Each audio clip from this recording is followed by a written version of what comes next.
Hello, hello, hello, hello, hello, hello. I'm Lynn Browder, and I have a son, Owen, who is 13 and has autism. We paint together, working on his fine motor skills. He helps me paint the backgrounds of our paintings, and then I paint the rest. So, I was sitting here trying to decide what I wanted to paint. And at first I thought I was going to paint a mermaid. And then I changed my mind and decided I wanted to do a jellyfish. And, you know, if you've not watched before, I say this all the time.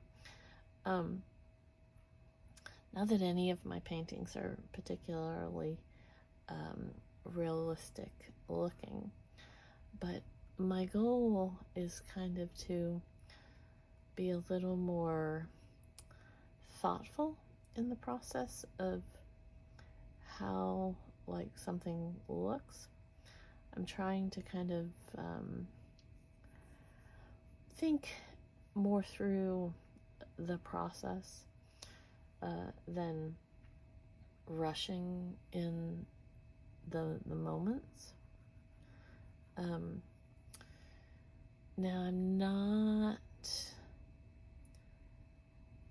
going to say that I'm any more realistic than I was when I wasn't thinking through the process because I don't know that I've thought one way or the other about the process, but I'm just gonna go with that's how we're thinking about it, because I really truly don't know how else to explain it or think about it.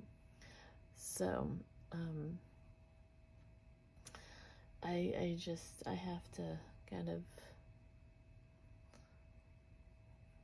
not stress over it, if that makes any sense. So I thought, and I'll see how this kind of goes, I wanted to do like and I think I've already made it too heavy. I wanted to make it kind of like an edge around it, where it was sometimes the illusion of, like, you know, when you make a vase, or a vase, there you go, a vase, and you put lines, that's kind of like your water line or your focus. And so I was kind of thinking that if I did like the ripples around there, then it might look like he was pushing through the water. I don't know, but that was kind of my little thought there, but I don't know that it's a big enough thought.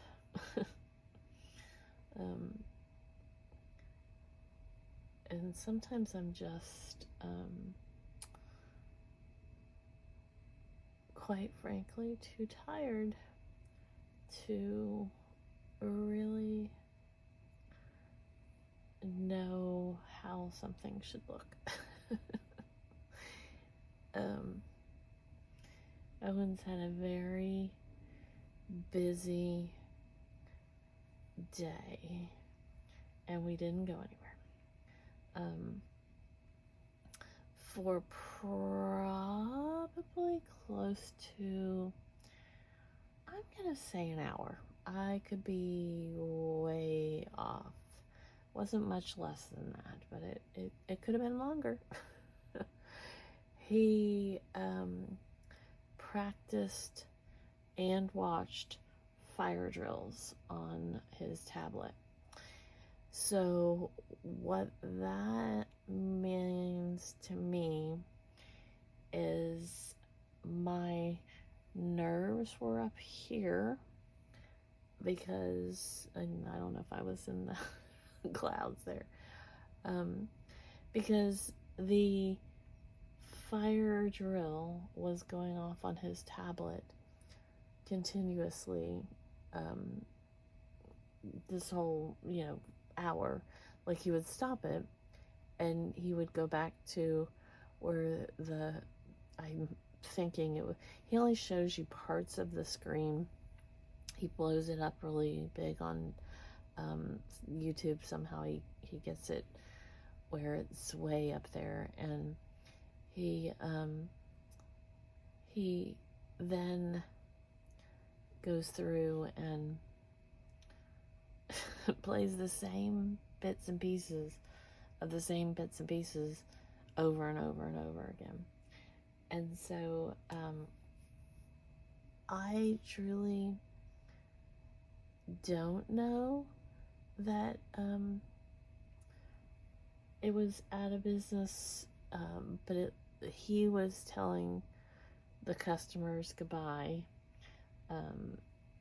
and they were walking out the door, and then the man, I'm assuming it looked like a man's hand with the way he was dressed, was pulling the fire drill.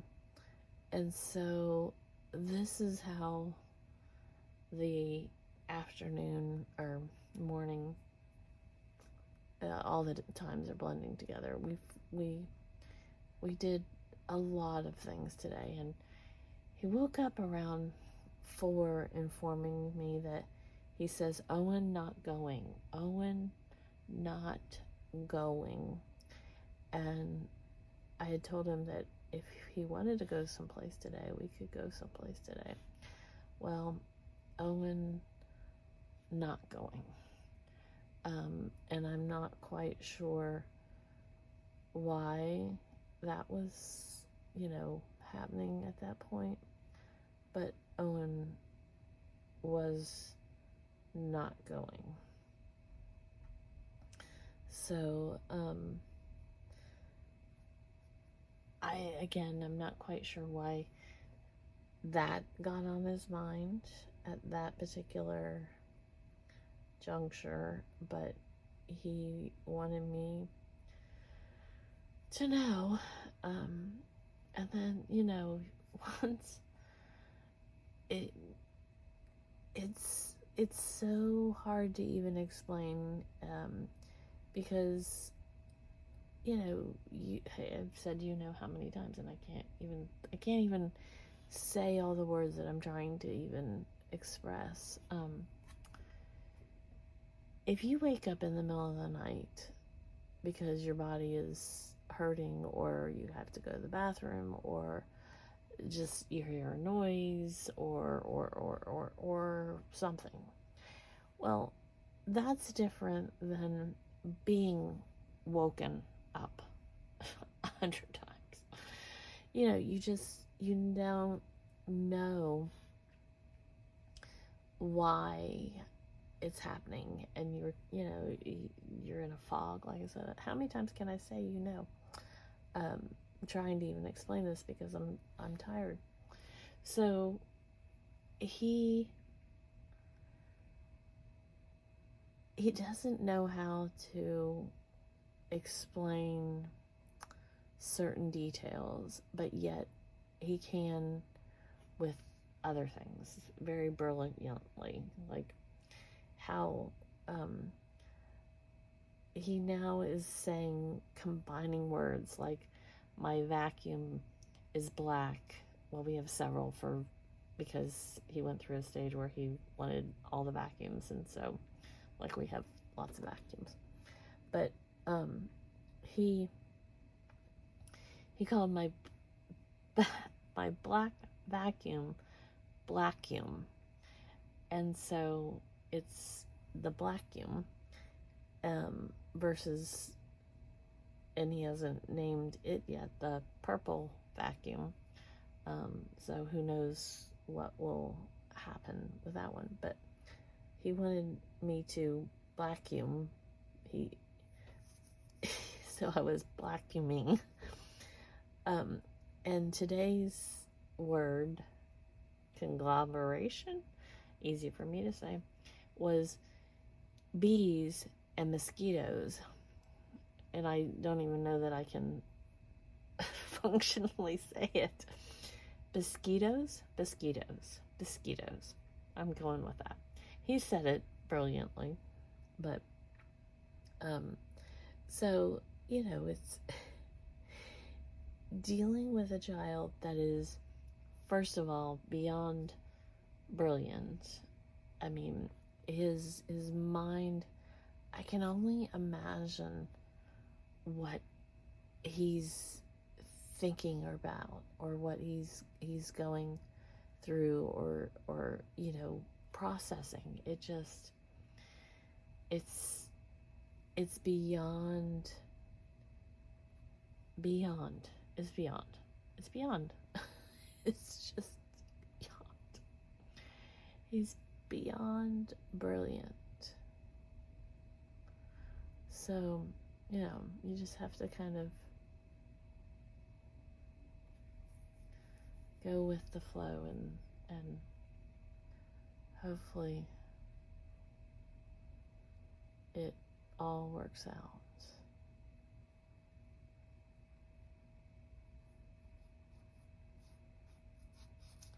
So I think very close to being done.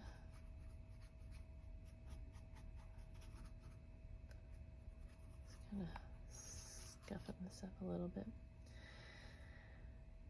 I don't know that it's any more realistic than any of the other ones that I've made, but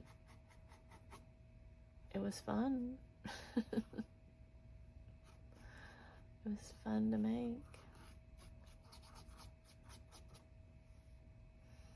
I like the little silvery. It's probably hard to see on there because it looks a lot maybe like white, but it's silver. And so I like having that little shimmery. And then this one, I don't think I have it sitting here. I think I put it back in my. This is a neon one, and so when I've used it in several little sections here, but when it dries, those are gonna kind of stick out a little, like the light will shine on it a little bit more. So, well, might as well just, since I put it on my brush, might as well add a few more little specks. So, okay, we do O for Owen, and then L, and B. There we go. All right, thanks so much for watching and being a part of our day. Have a great rest of yours. Toodles, toodles.